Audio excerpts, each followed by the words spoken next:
What still makes you cry to this day? When I was 12, my older brother Kier was 16. We weren't like super close or anything, typical sibling stuff. He thought I was annoying, I thought he was a jerk, but we had our moments. Kier was really into drawing these weird little comic characters.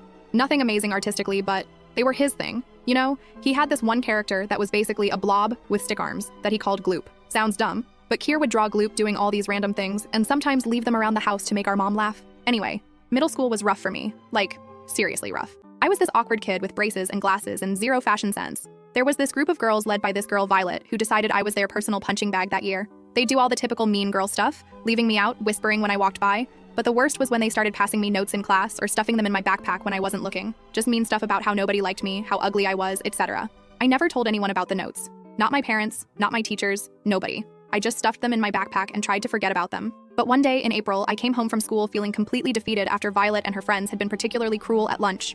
I trudged up to my room, threw my backpack on the floor, and just collapsed on my bed, only to find a folded piece of paper on my pillow. At first, I thought it was somehow another mean note, but when I unfolded it, it was a drawing of Gloop, but like, superhero Gloop with a little cape and everything. And Gloop was standing on top of what was clearly supposed to be a mean girl. He'd written bully with an arrow pointing to her. And Gloop had this speech bubble that said, "Nobody messes with my sister." I was so confused because I never told Kier about the bullying. Turns out he'd seen me throwing away one of the notes in our kitchen trash and had picked it out when I left the room. He never said anything to me about it, never confronted me or tried to give me advice or anything. He just quietly drew that picture and left it on my bed. I broke down crying right there in my room, like full-on ugly crying. My mom heard me and came in, and I ended up telling her everything about the bullying. She called the school the next day, and the whole thing eventually got addressed, though that's another story. The thing is, Kier and I never talked about it. Not once.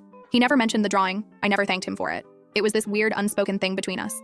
I kept that drawing though, folded it up, and put it in this little box where I kept special things. Fast forward to when I was 17, Kier was away at college and things were better between us.